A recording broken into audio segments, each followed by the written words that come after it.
2, 1, you're live. Thank you. Well, good morning and welcome to this month's meeting of the Community and Cultural Investment Subcommittee. This subcommittee focuses on our city's efforts around sustainability and recycling to our neighborhoods, parks, arts, libraries, education, and Head Start and homelessness.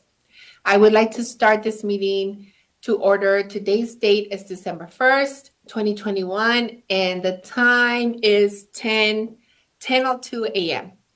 So we will start this meeting with a call to the public. Do we have any requests to speak today, Nick? Chairwoman, we have no request to speak. Perfect. Okay, so then we will move to our next item. We will move to approve the minutes of last month's subcommittee. Is there a motion to approve? Move to approve. Perfect. Second. And thank you. And this is on November 3rd, 2021. Thank you for that. Motion passes. All in favor? Aye. Aye. Oh, anyone opposed? I don't think so. Okay. Okay, so we will move on to consent items 2 through 4. Do we have any speaker cards on this item? Chairwoman, we do not. Okay. And with that, do I have a motion to approve for consent items 2 through 4? Move to approve. Second. Great. All in favor, please say aye. Aye. Aye. Anyone opposed? Okay. Next on the agenda are items 5 through 7 for information only. Would any of my colleagues like to hear any information on items 5 through 7?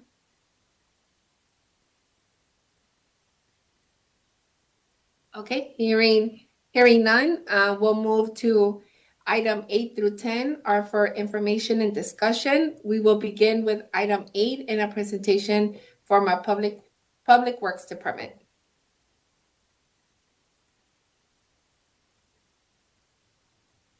Good morning, Chairwoman Guardado. Good morning, members of the subcommittee. Hope you all had a wonderful Thanksgiving. Joe Giudice, Public Works Director, here with you this morning, and joining me is Mr. Rick Peters. He's a Deputy Director over our Diversion Division in Solid Waste. And this morning we want to take a few minutes to give you an update on the 27th Avenue Materials Recovery Facility, most specifically related to our recycling infrastructure. You'll hear me refer to it as a MRF, or you may hear Rick refer to it as a MRF. So that's just our acronym for the recycling facility. This is the place where the recyclables collected from the blue container at people's homes is brought to be sorted out into the various commodities and sold to market. And with that, I am going to ask Rick to go ahead and walk you through the presentation. Okay. Good morning, subcommittee members. I realize we're going to talk a lot about 27th Avenue specifically today, but I want to just give a brief recap of our other recycling asset. We have actually had 2 facilities. North Gateway MRF, again, you're going to hear that a lot today. North Gateway MRF is located at Dixoletta and I-17. Actually, the recycling portion of it came online in 2006. We also upgraded that facility pretty substantially in 2019. The other one, 27th Avenue, is at 27th Avenue and Lower Buckeye, became operational in 1998, so quite a bit longer, and we suspended operation of that facility in January of 2021, mostly due to the age of the equipment, but I'm going to get into that here in a minute and explain. The other thing I just wanted to just mention, just as a brief overview, both of these MRFs are also adjoined by transfer stations. Between these 2 facilities, during the COVID, they saw about a 20% increase in volume in both the trash and recycling. So just wanted to make that mention. Okay, what were the reasons? Why did we need to suspend operations at 27th Avenue? The biggest reason being obsolete infrastructure. We had some equipment at that facility, 25 plus years old. Parts would break. Some of the manufacturers are no longer even in business, so we couldn't get parts. Second thing, composition stream change. When that plant was designed, it was designed with a lot of newspapers were still present, which they're not present anymore. So it's really designed for the fiber-rich stream that we had in the 90s. And the last thing was probably the straw that broke the camel's back for the facility was in 2018 and 2019, the mills that were buying the commodities from the MRFs changed the spec and greatly increased it and insisted on greater quality, and the facility was unable to produce that. So really, as of January 1, we made the decision to suspend operations, and fortunately, the upgraded facility at North Gateway was able to accommodate that, so we began to transport recyclables from 27th Avenue up to North Gateway starting in January. Our team immediately took a look at the impact of transporting all this material up to North Gateway, and we felt very strongly that there was an opportunity there, a case to replace the 27th Avenue facility, but it's such an important decision, we decided to utilize a consultant to take an independent look at it and see what their take was on this. We gave them all the data, all the cost of transportation of the materials up to North Gateway, and said, tell us what is long-term, does this make sense for us to do, to transport this material every day up to North Gateway, or should we replace the 27th Avenue MRF? How do you see this? The report that we got back from the consultant strongly recommended that the city replace the 27th Avenue MRF equipment. And for the following reasons. They have evaluated it and said, financially, it's a long-term, it's a better play for the city to replace the MRF versus transporting material up to North Gateway.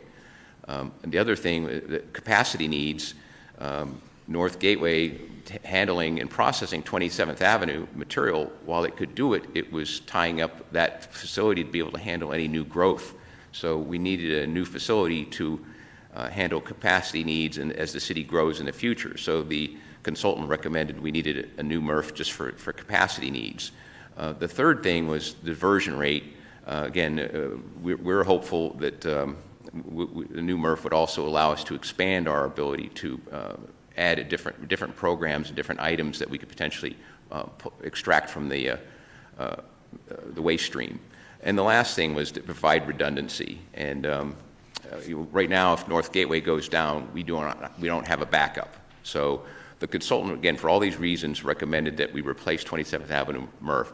So armed with that information, then, what we did is we started to work on an RFP to try to take a look and see what that would look like. So what were the minimum equipment requirements? What were we looking for the new facility to do? Well, we actually looked at the upgrade that we did in North Gateway, and we were very impressed with what we were seeing up there. The improved processing speed of North Gateway is what enabled us to be able to transfer the 27th Avenue material up there and be able to handle it. So we wanted to make sure that any new facility would have the same processing speed that we're now seeing at North Gateway. The new technology that's available, you have a lot more optical sorters, robots, things of that nature to help do a better separation and make better quality products. We want to make sure we incorporate some of that new technology into the design. The third thing, flexible and adaptable as the commodity stream would change, which who knows what it'll look like in 10 years, we want to make sure the system could change with it. So we built that into as a requirement in the RFP. The fourth thing was we wanted something to be maintenance friendly. So that way to keep the maintenance costs down, it'd be easy to maintain. The fifth thing and last and probably the most important thing was we wanted the system to be able to have an improved capture rate. Again, very similar to what we're seeing at North Gateway. Just as an example, since the upgrade at North Gateway, we saw additional glass recovery of 15%, fiber paper went up 54%, plastic PET bottles up 70%, aluminum up 52%. So the improved capture rate is really a reflection of the technology and the upgrade that we did, and we felt that that would be very important to bring to any new facility. And of course, lastly, making the quality that we need. So with all that, we finalized work on the RFP early in August of 2021. And with that, I'll hand it back to Joe to explain the rest. Thank you, Rick. So I want to share with you the timeline for the next step. Basically, when are we going to have an operational MRF at 27th Avenue?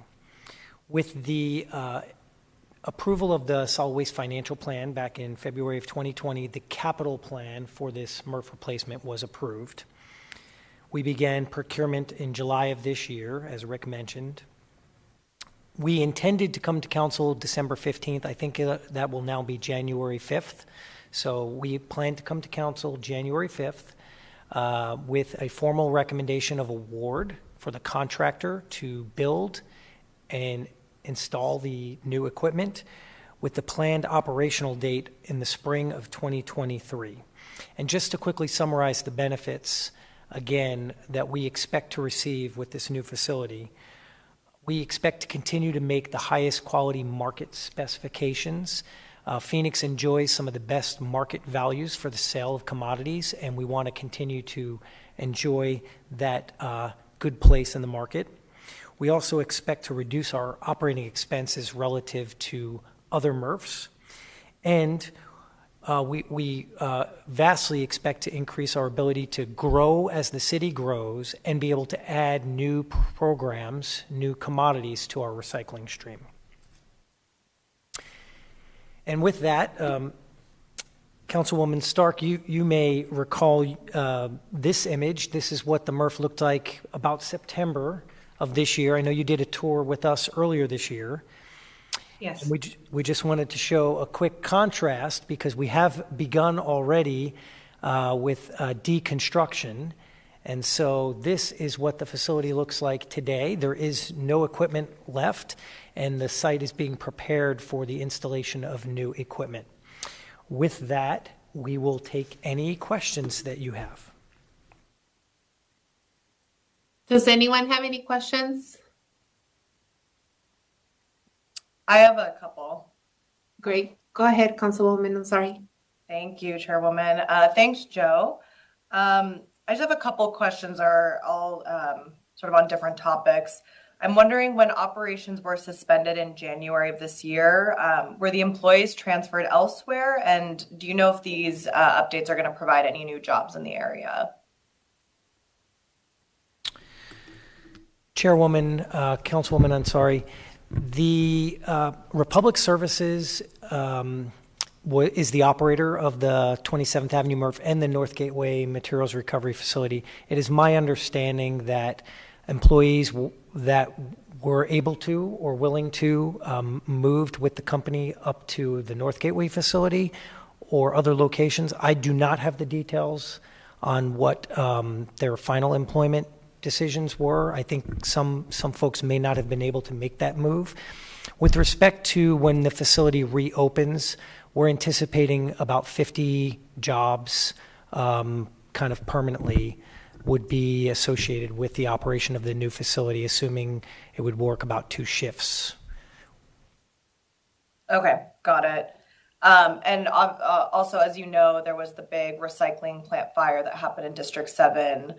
I'm wondering, do you know if this facility has any history of fires and whether this update will help in any way? Chairwoman, Councilwoman, and sorry, that is an excellent question to ask. What I would tell you is, in the solid waste industry, there is a risk of fire at materials recovery facilities and at solid waste facilities. And we at Phoenix put great effort into mitigating and eliminating that risk as much as possible. We have had some small fires, both at North Gateway and at 27th Avenue. We have an extensive fire protection system in place, and we have never had a fire that has gotten out of control. We've always been able to manage them. We are, you may see an item coming before council here, as a matter of fact, in the coming months to improve that fire protection system at North Gateway, because we're making some additional investments. One of the challenges, frankly, in more recent years in this industry is lithium-ion batteries have become more prevalent, and they cause fires, and in particular with recycling facilities, you have a lot of dry material there, fiber, and so it's really important to have an effective fire protection system. We're highly confident that Phoenix makes great investment in our fire protection systems to mitigate and prevent that risk. It's very uniquely different than the other site that you referred to. Okay, thank you. That's helpful. And then the last question is about the Rio Salado. So I know the 27th Avenue facility sits right along the Rio Salado, where the Rio Salado Oeste around Rio Reimagined will eventually be. I know this item is obviously just about equipment replacement, but I'm wondering if you know or have already anticipated any efforts around planting trees or planning ahead for when this plant will be directly next to a recreation area. Thank you, Chairwoman, Councilwoman Ansari. We have a healthy landscaping program associated with the 27th Avenue facility itself. But what I would point out is, you may recall, we also have the Resource Innovation Campus in and around that 27th Avenue transfer station and materials recovery facility, which somewhat connects with the Rio Salado Oeste project and Rio Reimagined. We've, when we did our planning and zoning work on that, we incorporated some landscape redevelopment strategies that would be included when Rio Reimagine is being worked and redeveloped. So we believe there's a prospective landscape improvement, addition of trees, et cetera, to connect in with that Rio Oeste and Rio Reimagine project as it's developed and designed. It will connect in well. Okay, got it. Thank you, Joe. Great. Any other questions? Okay, with that, well, thank you so much, Joe, for that presentation, and thank you to you and to your team for all of your hard work and everything that you guys continue to do for our city. Thank you so much for that. And with that, we are going to move forward with item number 9, Parks and Recreation. We're going to get a PAC update. And with that, Cynthia, are you there? Oh, I see her.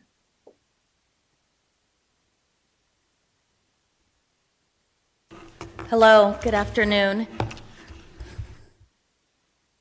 So sorry. Good afternoon, Madam Chair, members of the subcommittee.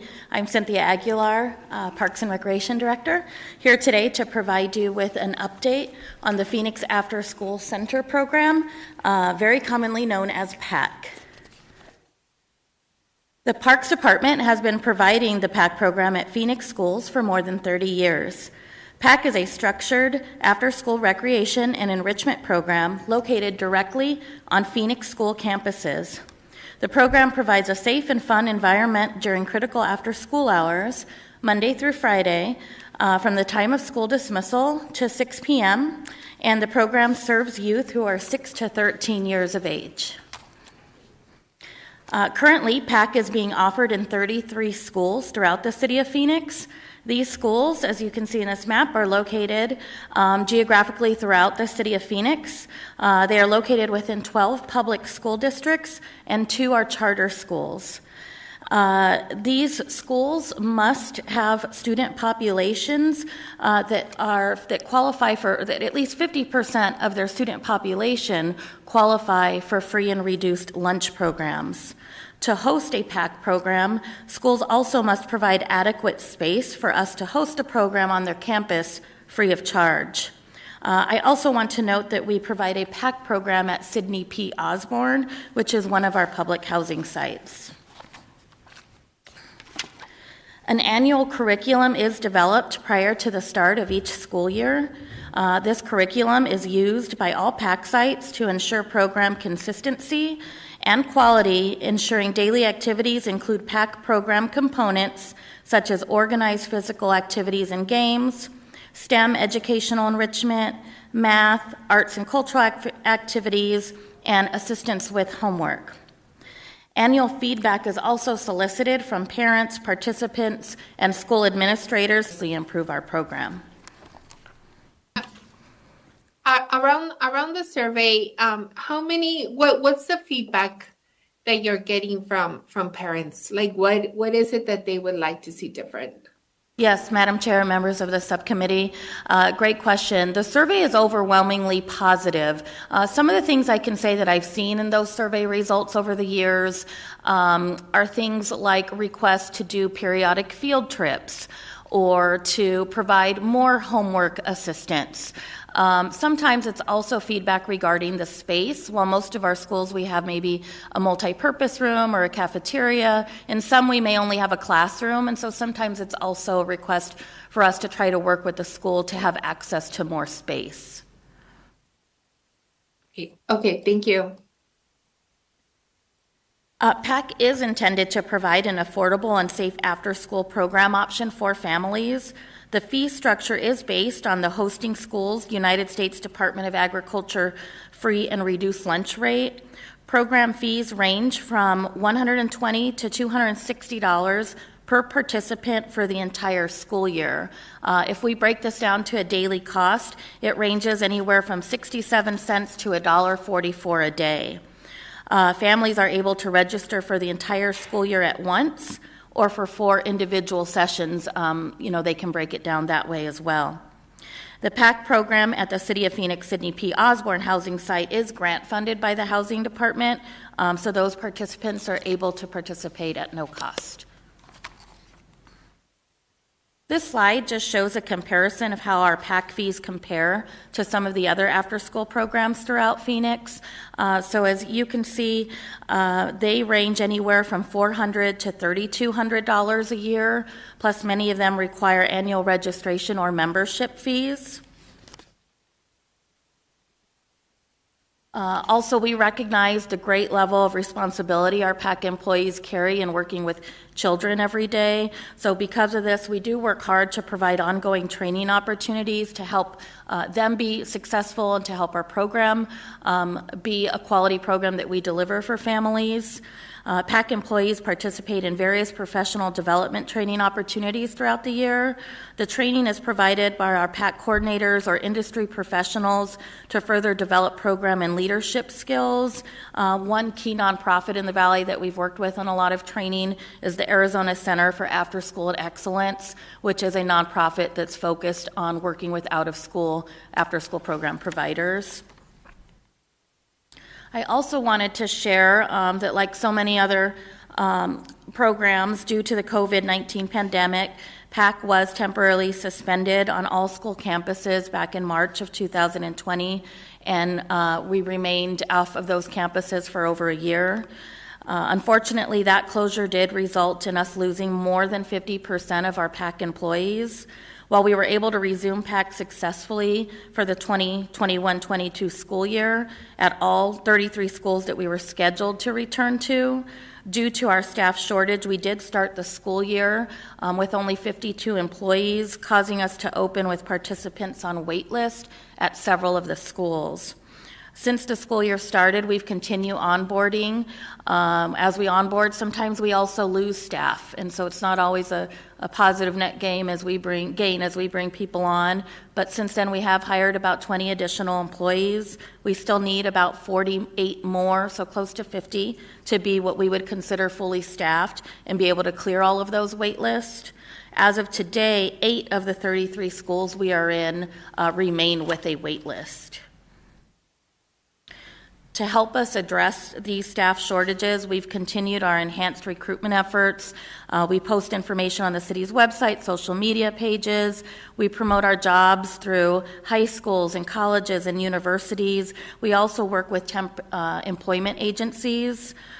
We provide flyers and information at community events, and we also work directly with the schools to see if they have access to staff who already work for them or parents who might be interested in working for us in the PAC program. It is our goal to hire approximately 50 additional PAC employees to be fully staffed and accommodate all the children currently on the wait list. And that concludes my presentation. I'd be happy to answer any questions. Great. Well, thank you. Thank you for that. I can hold mine for the end. Okay, Councilwoman Ansari. Great. Thank you, Chairwoman. Thanks so much, Cynthia, for all of your hard work on this. My questions are around the wait list and the recruitment efforts. I'm just wondering, of those 8 out of 33 schools that have wait lists currently, what areas are those schools in? And how do we choose what schools have wait lists while we wait for full staffing? Sure, great question, Madam Chair, Councilwoman Ansari, and members of the subcommittee. The wait list, the way that the wait list works is what we did as a strategy this year. Rather than telling a particular school we just couldn't go in, our goal was to go into every school, and we started with the same number, if you will, of options. So a standard pack site typically allows for 60 participants.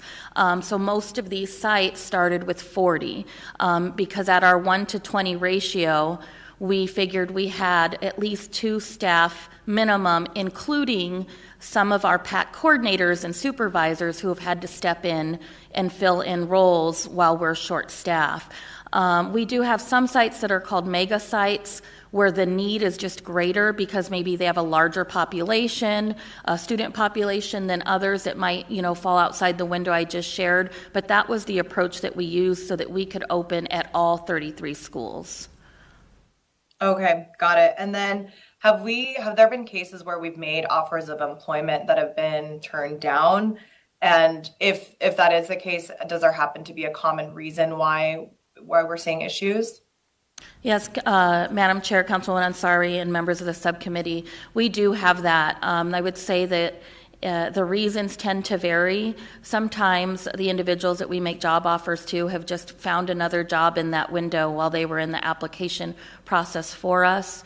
Sometimes they've moved on to other opportunities, maybe because the other organizations are offering educational stipends. It has kind of become an important factor in this as well. It's not a benefit we currently provide to our part-time employees.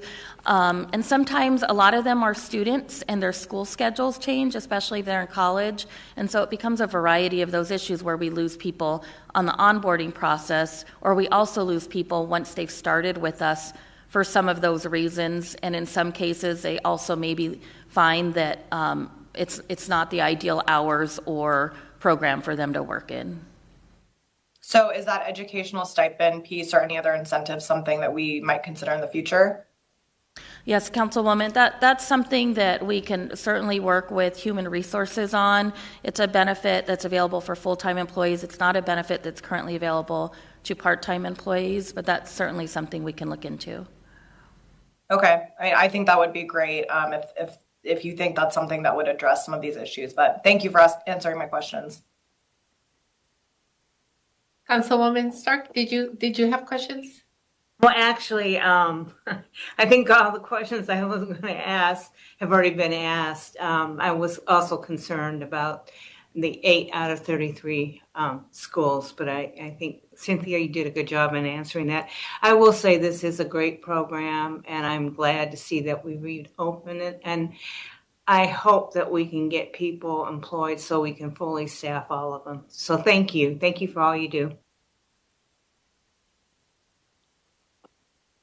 Okay, well, thank you, Councilwoman. Vice Mayor, did you have a question?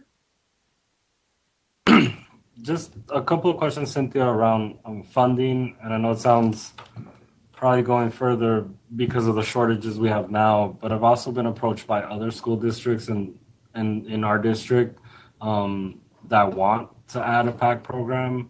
And so is this something that there's federal grants for? Is there something, if we were to start in other schools or to maybe some of the gaps we have now, does the money strictly come from our general budget, or is there other partnerships we could look for?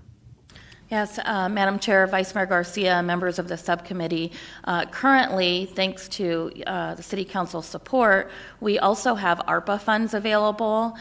So there is an existing process, and that information schools and the public can find on our website, but we have also sent letters to all Phoenix schools to inform them of this grant opportunity. There's actually 2 opportunities available through the ARPA funds that were allocated to the Parks Department.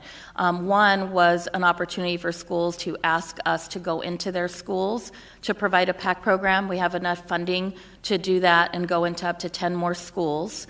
The challenge that we have currently with that is that as schools have applied, we've had to wait list them unless they have employees, already available to them, such as teachers or parents who are willing to work for us to provide the PAC program. With the staff shortage, we're not able to go into their campus and do that now. Our priority is to clear the wait list we have at the existing 33 schools that we're in, but we're hopeful that this situation will change and that we can go into those schools as soon as we're able to hire more people. The second opportunity is there's also $2.5 million available in ARPA Fund grants that we're administering, and schools are able to apply for those funds to provide their own after-school programs. And in some cases now, we received a request for a school who wants to provide a before-school program, and that is also something that we can accommodate through that application process.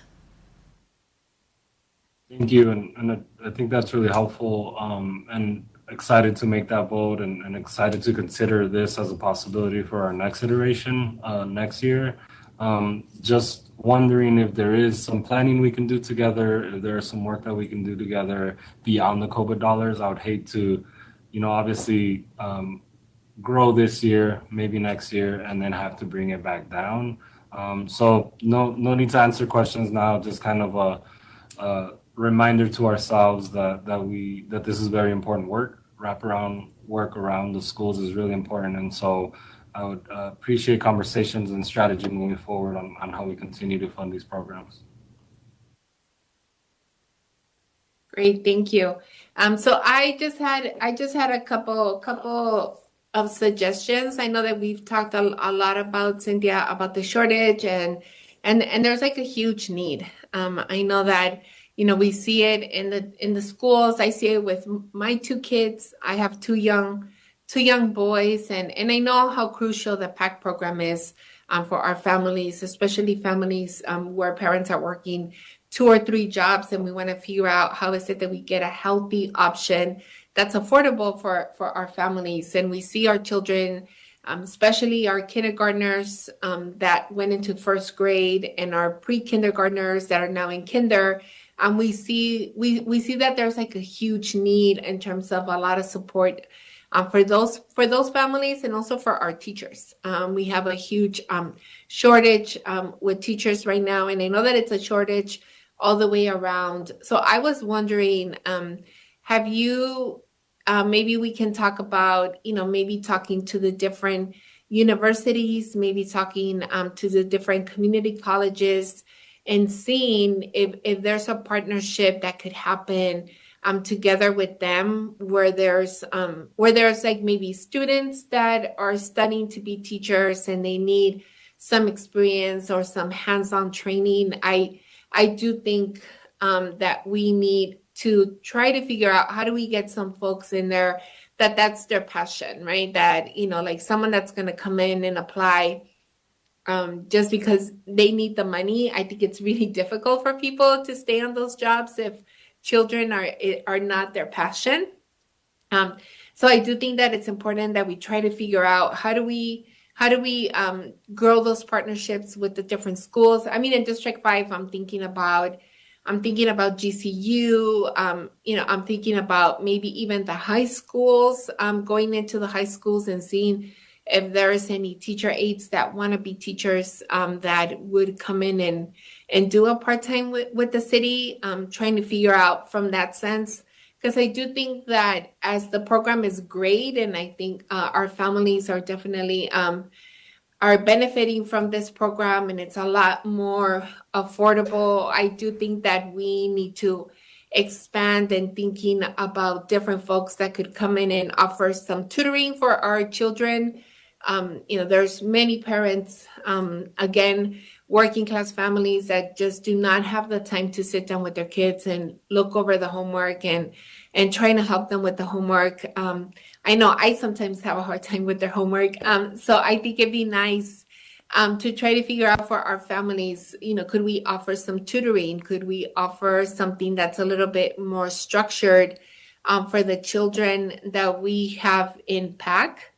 But then at the same time, I think you've heard a lot today, that we're all willing to help you to try to figure out how do we work with different organizations that maybe we can partner with. I think as a city, I think it's been ambitious for us to try to take this on our own. And I think you've done a great job. Your department has done an amazing job in terms of bringing the program back in and having it be functional. I think that's been great, but maybe it is time to be able to build a village so we can continue to support our families and support our children so that we can, we can give them a little bit more, given, the difficult times that all of our children were in the last year. Madam Chair, members of the subcommittee, absolutely. We are happy to look into more formalized partnerships with groups like you mentioned, GCU and other high schools and universities to specifically talk about partnership opportunities for tutoring and employment in general. Yeah, so maybe we can talk a bit more about it offline with a couple of us, and then we can figure out how do we help you reach out and how do we make those meetings happen and how we can, go into more schools, into more school districts and being able to give that help. Absolutely, thank you. Great. Well, thank you. Anyone else? Any questions before we move on? Okay, great. Well, thank you so much for that, Cynthia. And now we're going to move to item 10, to Phoenix Public Library's early literacy resources.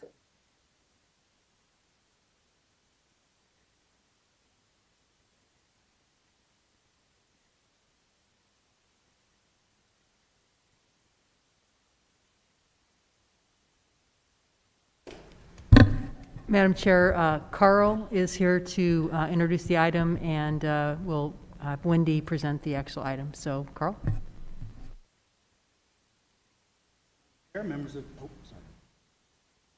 Madam Chair, members of the subcommittee, from workforce readiness to startup assistance to coding and STEM, Phoenix Public Library offers a wide-ranging array of free programming for people of all ages. Of those offerings, our programs for young children and their caregivers serve as a cornerstone. These programs help children prepare for success in school and help give their caregivers valuable tools with which to support them. Given the events of the past year and a half, such programs are perhaps more valuable than ever before. To tell you more about Phoenix Public Library's early literacy programming, allow me to introduce Wendy Resnick, our Children and Teen Services Coordinator. Thank you, Carl. Madam Chair and subcommittee members, the library has a long history of promoting early literacy, but the last 10 years has really spurred a new sense of urgency and concern. There we go. In part, it's because of the new research in early brain development. We now know that the architecture of the brain, which will determine lifelong outcomes, is being built in the first 5 years of life. We know that a child's vocabulary at age 3 is a reliable predictor for language and literacy achievement in 5th grade, and that gaps in language development between children from disadvantaged backgrounds and their more advantaged peers appear as early as 18 months. And we've learned through the national grade level reading movement that too many of our children are not able to read well enough to learn. And it's never been more critical. The library is a founding member of the Read on Phoenix Coalition, led by the Youth and Education Office, and we have seen steadily increasing achievement in 3rd grade reading proficiency until the pandemic hit. After climbing to almost 40% reading proficiency in third grade, this year performance dropped to a record low of only 25% of third graders reading on grade level. Kindergartners are showing the steepest declines according to a report by the state literacy director. This chart shows state data, the percent of students at benchmark for reading by grade level. The percentage of kinders on track to read at grade level dropped by more than half compared to the previous year, which is not surprising because we know that young children don't thrive in virtual classrooms, but it does point to a troubling trend of kinder and first graders who are not mastering the basic foundational skills in reading. And that's why the library stresses actively partnering with the parents of young children. We know that families that make the public library part of their regular routine are more resilient and engaged in early learning. And for many families, there's simply nowhere else to turn. Only 30% of Phoenix children, 3 to 4-year-olds, are in preschool. So it really falls on parents to teach school readiness skills. As a grantee of First Things First, we work hand in hand with parents to build those skills. We also partnered with the Youth and Education Office to create family resource centers in 2 of our libraries to provide resources and referrals on everything from early literacy to dental care, nutrition, mental health, sleep issues, and so much more. And we are shaking up our traditional storytime programs. Instead of just modeling reading aloud and storytelling, we take it a step further. Our programs are adult education.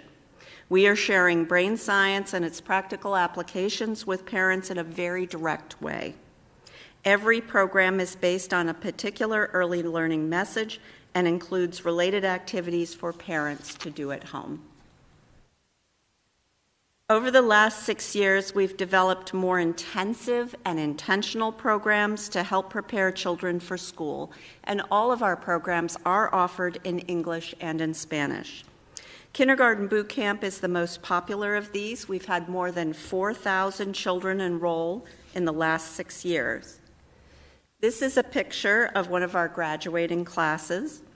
Boot Camp is a 7-week program for families of children who will start kindergarten in the next school year. It mimics a kinder classroom, except that the parents are active participants. We are showing them how to work on these school readiness skills at home during the months leading up to kindergarten. The class was designed by a kindergarten teacher, and it covers reading and writing as well as math, science, and social-emotional skills. Families leave with tons of activities and free books they can use to practice skill development.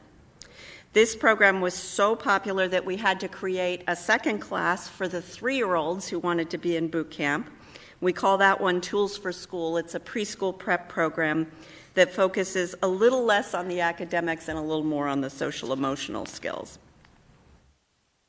But our newest program is very exciting. It's called 1, 2, 3 Talk With Me. It's a 10-week course for parents of infants and toddlers that focuses on brain development and early language acquisition. The class is centered on a proprietary technology developed by the Lena Foundation. It's basically a talk pedometer. The child wears the device once a week, providing parents with concrete evidence of how much they talk with their child, how much vocabulary the child hears, and how often there is electronic sound like television in the background. We were the first to offer this program in Arizona, and it's been incredibly motivational. The parents attend the weekly sessions, they go home, they practice with their babies, and they see immediate results. But it's not just our programs. Early learning is embedded throughout our libraries. Here you see 2 of our new interactive early learning play spaces. These new installations are part of a capital campaign on behalf of the Phoenix Library Foundation. On the right is just a small sliver of the stunning new installation at Burton Bar Central, and on the left is a smaller space at Desert Sage Library. Both spaces have dozens of unique, colorful activities that families can explore together because play is how children learn. And as Rita likes to say, it's still about the books. Books remain front and center in our children's spaces. 5 years ago, we launched the Great Children's Book Collections to help families find the very best books for their children. And of course, what would a library be without our annual summer reading program? This little guy on the left is one of our pre-readers, because summer reading is for all ages. Next year, we will be introducing a year-round program for the families of young children called 1,000 Books Before Kindergarten. It's an incentive program that reminds caregivers to read to young children every day. And we don't just combine our programs and activities to libraries. We have a robust outreach program that visits schools, child care centers, recreation centers, and other community locations. This past summer, our outreach staff packed and delivered more than 5,000 books for struggling readers.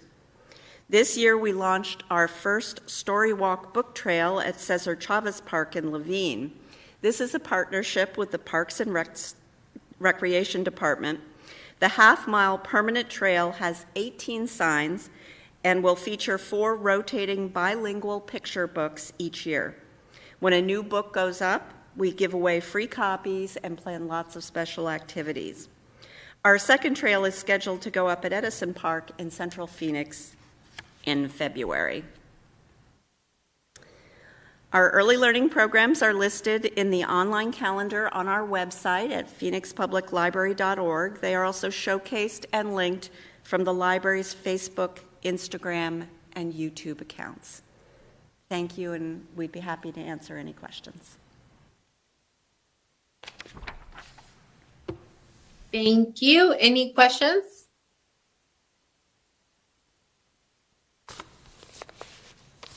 Well, Councilwoman Stark? Thank you. I just wondered, how have you handled the pandemic? Has that changed any of the programming?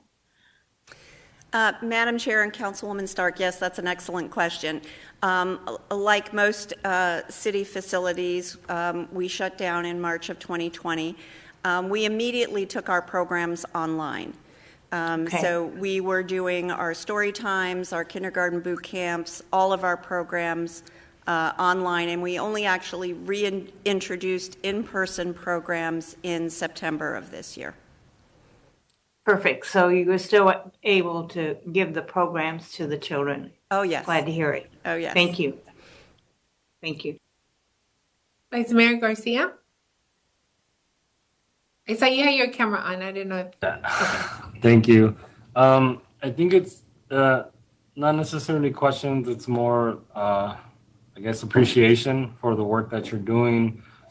Speaking to some of the schools, I know a lot of the first, second grade, and even kindergarten classes are struggling because of the time during the pandemic where youth weren't able to go to school or weren't able to interact. And so as someone who's married to someone that used to be a story time teacher, and I used to attend story times all the time, I appreciate the work, and I appreciate the early childhood development work that you all do. I guess the question is more, what are gaps that you may have? What are things that you may need from us, specifically to address some of these pandemic issues that we've seen, obviously with youth having to stay home, and these programs being so important for them to socialize and get that early childhood learning. Madam Chair, Vice Mayor Garcia, subcommittee members, that's a great question. It is challenging. We are, one of the projects we're doing with Arpa funding is a tutoring program with, in partnership with ASU America Reads. There's definitely a need for more one-to-one assistance with struggling readers. And I think the other thing we're just trying to do is ramp back up as safely as possible our programs in person. We continue to do the online programs for families who don't want to come in person. And I think the other thing that's always important is just getting books out in the community, making sure that no child grows up in a book desert, that they have books in their home. So those are the things that we focus on. Thanks again, and thank you all for our current satellite offices are one of your branches, and so we get to see this live and have to take a break from our work so that the story times come in, and we're happy to do so because we know how important this work is. So thank you all so much. Councilwoman Ansari, did you have a question? No, I similarly just wanted to echo appreciation. Whether it's hearing from residents in the district, from school teachers, superintendents and principals in the district. And then when you mentioned the summer reading program, I just had a complete flashback to how much I loved the summer reading program when I was a kid growing up. And my mom always took me to the library, and it really does, like, even just personally, I can say it makes a huge, huge difference. So just so grateful for the work that you're doing. And as the Vice Mayor said, if there's anything more that we can do to support and filling those additional gaps, we would love to do so. Thank you. Thank you. Yeah, and likewise, as a mom, I have a kindergartner and I have a 10-year-old, and I definitely understand, the year that the kids were behind a screen and getting them to be under a structure. I think my 10-year-old was able to go back to school and was fine and fit it right back in. But I know that my 5-year-old is having, his own challenges. He has amazing teachers. He's part of an amazing school, and he's doing a lot better. So I definitely appreciate all the work that you guys are doing and everything that you guys continue to do. And again, whatever we can do to be helpful, let us know. We want to be there and we want to help. I just had one question, and maybe this is just not, it's not feasible. Just given that we just heard from PAC in the presentation that Cynthia just gave, and is there a way where we could have some of this programming in PAC? Is there a way where we can relieve some of the shortages that we have in PAC? With having some of your folks coming in, or is there a way where you and Cynthia could work together on some of these shortages that we are seeing? One, where it would help with some of your gaps. Two, it would help with the staffing shortages that she has. And three, trying to deal with a lot of these issues that you're talking about, right? We have these children in PAC, sometimes for 4 to 5 hours. And if we could do some of this tutoring, some of this, getting children to really look at a book and, while they're in there and being supervised, is that something that's possible? I think, the library certainly has partnered with PAC in the past, so that's not something that hasn't been done before. We'd be happy to sit down and talk about what we can do. We don't have an extensive outreach that could replace vacancies in the PAC staff, but we can certainly add programming options, I think. Perfect. Yeah, that's what I was more talking about. Great. Okay, well, if we could make that happen, I would love to be part of that meeting and see what we can do to help each other out, and anything else that you guys need, just let us know. Thank you. Thank you. Any other questions or suggestions or comments? Okay, thank you. Thank you so much for all of your work. Thank you. Thank you. And now we're going to move to item 11, discussion and possible action. We will start with presentation from the Office of Government Relations on the 2022 state and federal legislative agendas. Madam Chair, Frank McCune and his team are here to provide that update. So as Frank's getting ready here, we'll go ahead and get started.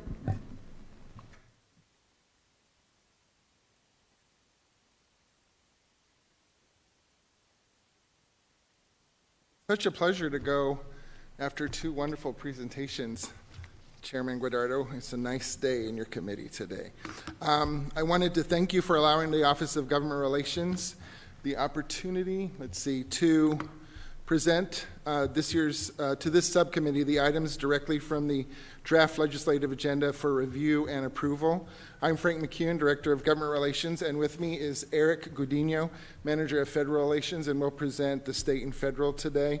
I know you guys have heard this from other subcommittees, but just for our viewers out there, each year in September, Government Relations reaches out to all city departments to build the legislative agenda, which is based upon issues that may be discussed during the legislative process or to even gather potential legislative ideas.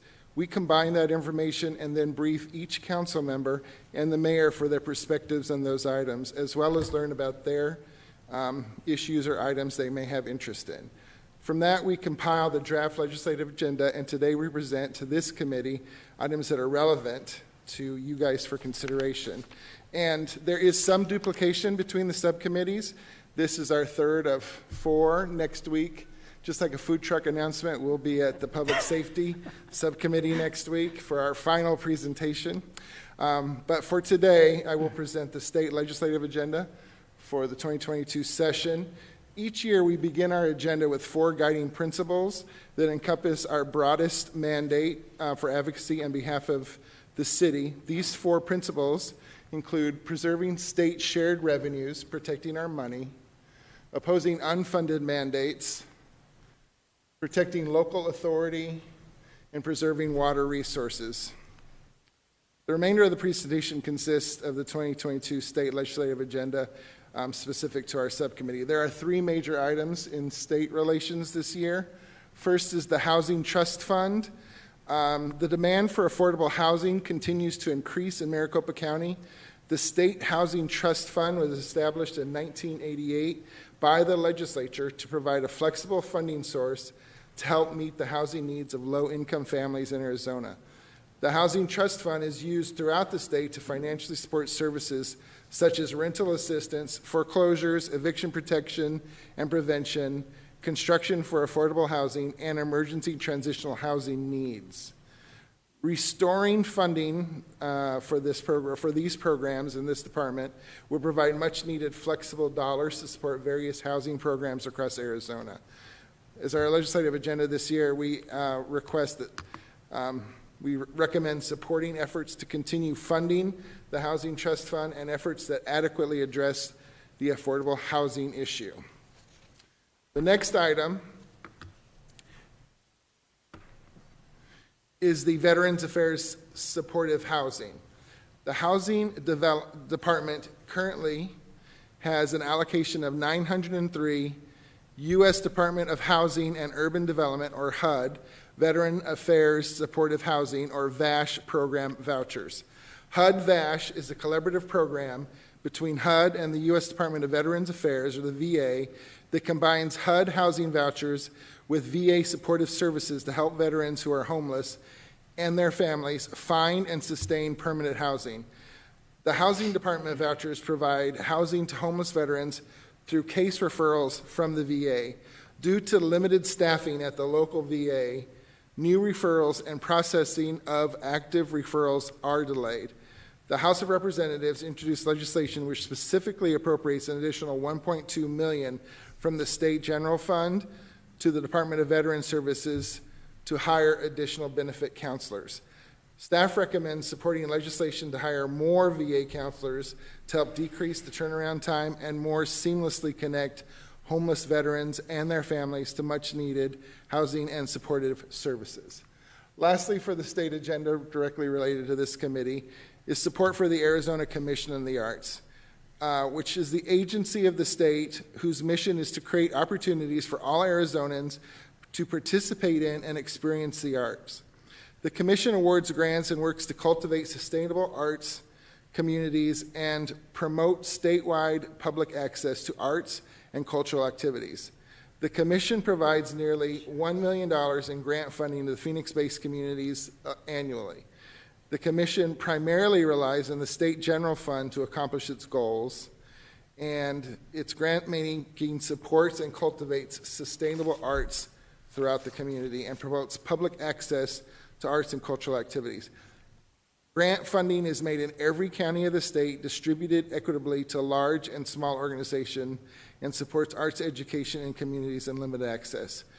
This is a battle every year we fight just to sustain the $2 million in funding, and we would recommend the authority to support funding the Arizona Commission for the Arts completely again this year.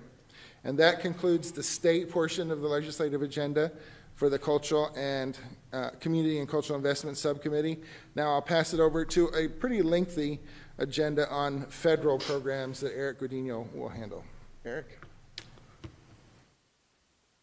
Madam Chair, members of the subcommittee, I'd like to outline the guiding principles that drive our federal agenda. Those are the promotion of fiscal sustainability and the protection of local authority. Now I'd like to present the federal priorities related to this subcommittee. Federal priorities for our Parks and Recreation Department include Rio Salado Oeste project and pursuing U.S. Army Corps of Engineer funding from the President's budget request and annual appropriations bills, as well as continuing to work with stakeholders to move the project forward. The Rio Salado Oeste project will serve as a vital link between Rio Salado, Phoenix, and Tres Rios. For the Tres Rios project, we will pursue U.S. Army Corps of Engineer funding from the President's budget request and annual appropriations bills to complete this project. This is a vital flood control and ecosystem restoration project, which is a strong community amenity, drawing visitors from all over the state, country, and world.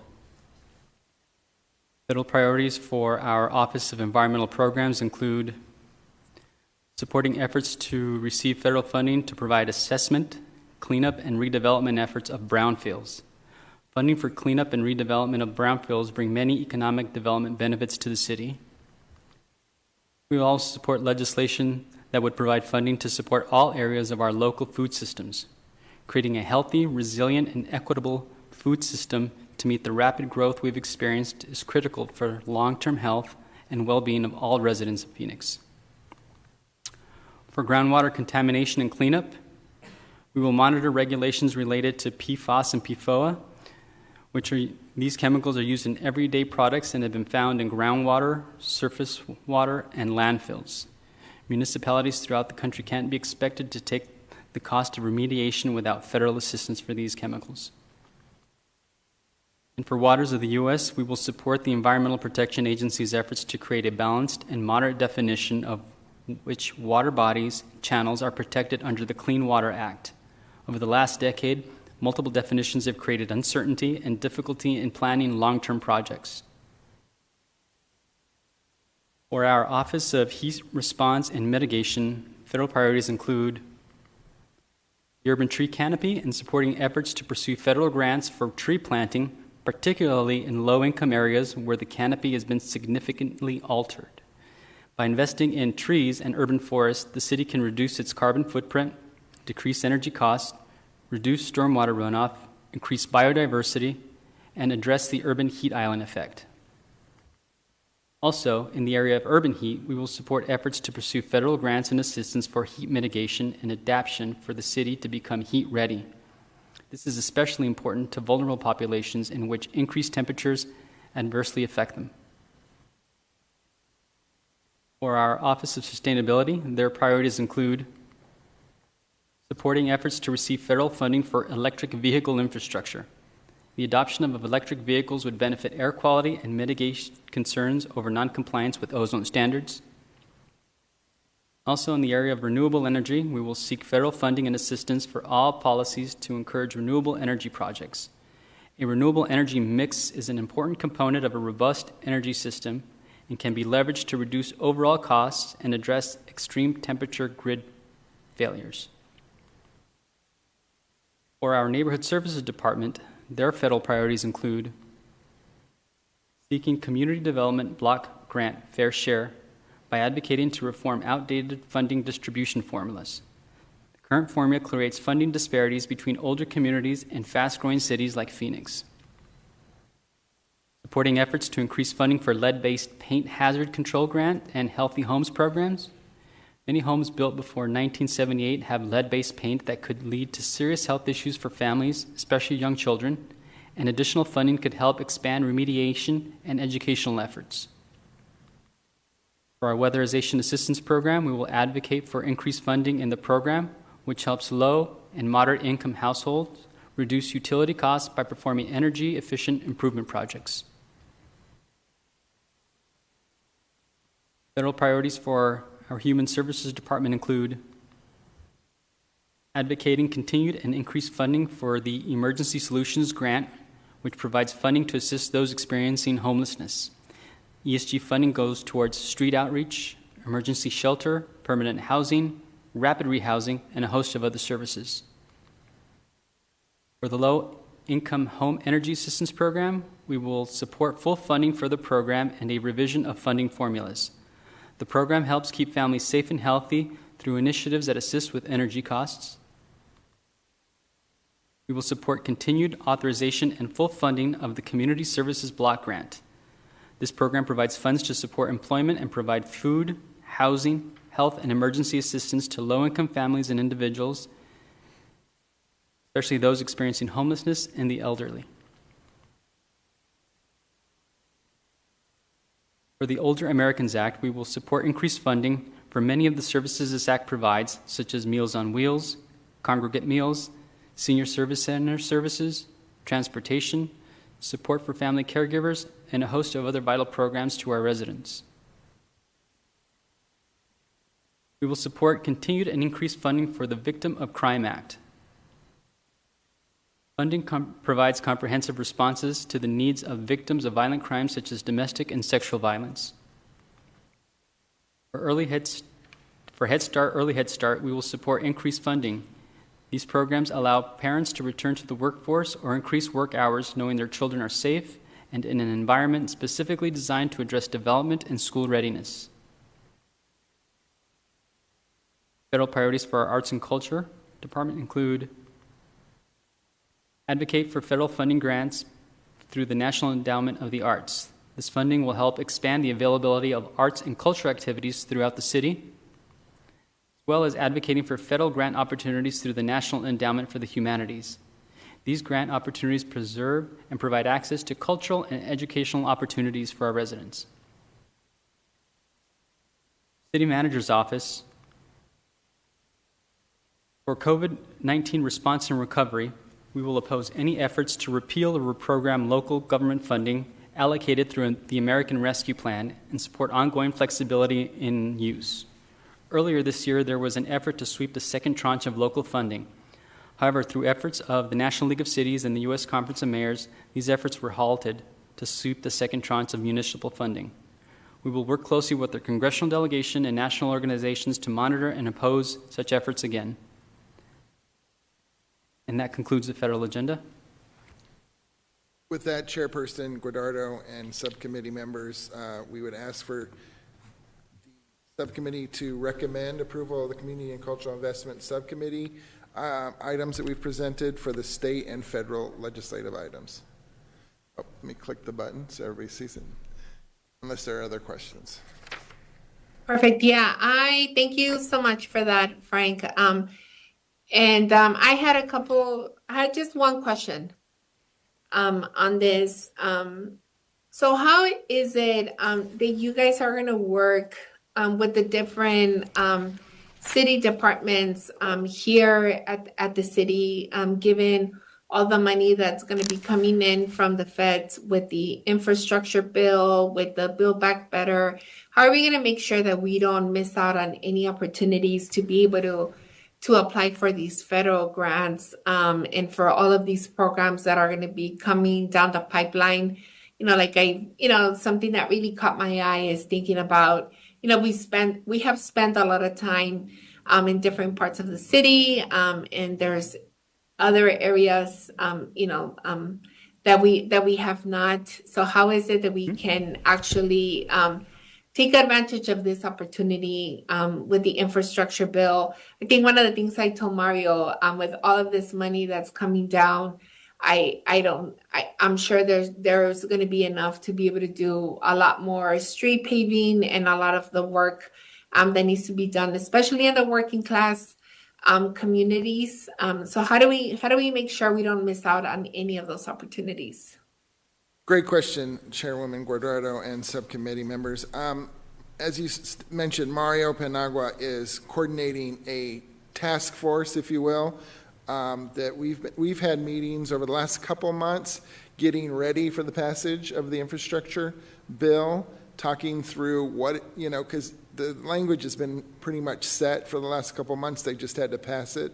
So he's been heading up a task force that's been looking and working with departments to look from everything from shovel-ready projects to projects that may have been scheduled that we could use infrastructure dollars for and shift the budget dollars to other projects, perhaps. So he's chairing that task force and now building in all the representatives of the departments who are directly affected by infrastructure expenditures that can go out. And we're actively working with our lobbyists in Washington and building a tracker of the dollars that are available. Because the other piece to the whole equation is that Washington is still defining and creating the rules and the distribution models for how this infrastructure money goes out. So as we're learning it, we are flowing it into the system and figuring out how the department can maximize it. So that's in place. We are helping to work with him and monitor everything that's coming out of Washington, getting the rules to that committee so that it can be, looked at immediately. We know there's a lot of money for, EV projects, for instance. So we're working to get ready and be ready to pounce on that when the money is released. So there is a lot going on that's being coordinated. But I think it's one of those things as well, where everybody bringing it up and reminding and talking about it is a good thing, because we have to keep that awareness citywide in our departments that there's a lot of money coming down the pike and we need to be ready for it. And that's one of the things we've been working on for the last couple months. It's going to be the same with the Build Back Better monies. We're looking at how that money is going to be sent out to the states, and that's one of the issues too. Monies that go to the state versus the cities directly. How do we make sure we're getting our fair share when they go to the state and applying for it and seeking those dollars as well? So there's a lot going into it, and we are trying to coordinate and stay on top of it for sure. I think I would appreciate maybe an update as we continue to move this forward, because as council members, we see, we try to follow this stuff very closely, especially because it's a lot of money, and it's a lot of money that should be going into the community, into our parks, into our streets, into our neighborhoods. We have very ambitious plans. We've put forward many different plans when it comes to sustainability, when it comes to homelessness, when it comes to a lot of these issues that are important to all of us. So it'd be great to get an update from you, Frank, to try to figure out, okay, how much money is the city getting? How much of this, what kind of help do you need from us to continue to advocate? I know that I'm a very plan-oriented person. So what type of plans do we need to make sure that we are able to put together to continue to push for this money? And how do we work together with you and your team, so that we make sure that we are able to put this money out there and being able to provide things for our constituents that we haven't been able to provide for the last, I would say since the recession.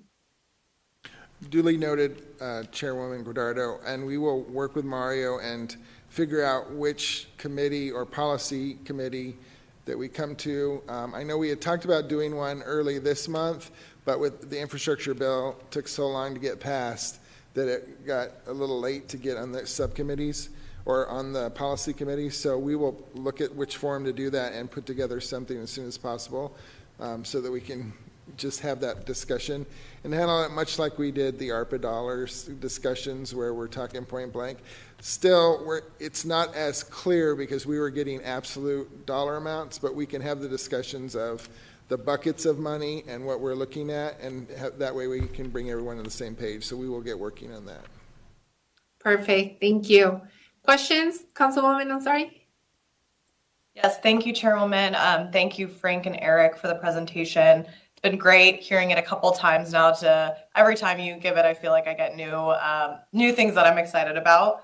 So one question I had was around the timeline, because I think obviously Phoenix residents, Americans all over the country are very excited about all of the possibilities of the infrastructure bill. But obviously with, as you said, rules are still being developed. It's not going to be as though, with a snap of a finger, we're going to have new roads. So can you kind of break down at least your current understanding of timeline when it comes to when we'll be able to apply, when projects can get going? So when will the soonest results of this bill be seen to the everyday Phoenix resident? Madam Chair, Councilwoman Ansari, the challenge with that particular question is that half of the funding from the bill, the $1.2 trillion bill, the 550 is brand new funding for programs. So programs that didn't exist before. So they're going to have to write the rules, write the funding formulas. But for those that already exist, I think the rules for some of these funding streams will come out in the spring, and distribution could probably occur late summer, fall, ballpark. And that's just kind of given an approximate estimate. There are very, very few programs, for example, U.S. Army Corps funding, as well as I think there was a particular program in the airport funding, which allowed for 60 days after the bill was signed for the funding to be kind of allocated or actually identified what programs and who would be getting it. But those are very few and far between. So you said about half the funds were for existing programs. What would an example of an existing program be? So federal highways authorization, funding for highways, funding for roads. I mean, those are through formulas as well as some grant programs. So those are already in place. The 550 were brand new programs, but 650 were just the reauthorization of some continuing programs. Okay. Federal transit programs. Let's say end of next summer, early fall for the distribution. Would it be about right if I said 2 years from now we would see improvements on highways or improvements on roads with those existing program funds? I think that's a safe statement. Yes, okay, ma'am. Great. Thank you. That's really helpful. Great. Well, I think that's really all my question. I've expressed to you, I'm really excited to be able to work with you all on the various program heads on especially EV infrastructure, urban shade canopy, heat mitigation. Also the housing and homelessness pieces take up a significant amount of my time as, having the Human Services campus in my district. So excited to work with you on this. And if there's anything that we can do as an office to be more supportive, please let us know. Thank you. Any other questions or comments? Great. Okay. With that, Eric, Frank, thank you guys so much for a great presentation. I'm looking forward to continue to work with you guys on all of these amazing things that we'll be able to provide. So with that, Madam Chair, do I have? Oh, you're moving on. Yep, you got it. And you needed action on this one. Yeah. Okay. Yeah. So with that, do I have a motion to approve item 11? I move to approve item 11 per staff recommendation. Second. All those in favor, please say aye. Aye. Aye. Anyone opposed?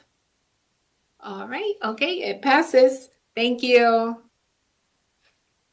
And with that, we'll just give another opportunity if we have anyone from the public requesting to speak. Madam Chair, we do not.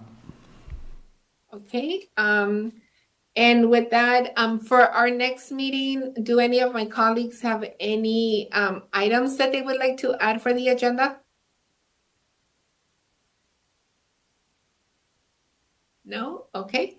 So hearing none, that is our last item on the agenda. I would like to thank my fellow committee members, all of our city staff and community members who participated today. And with that, we are adjourned. Thank you, everyone.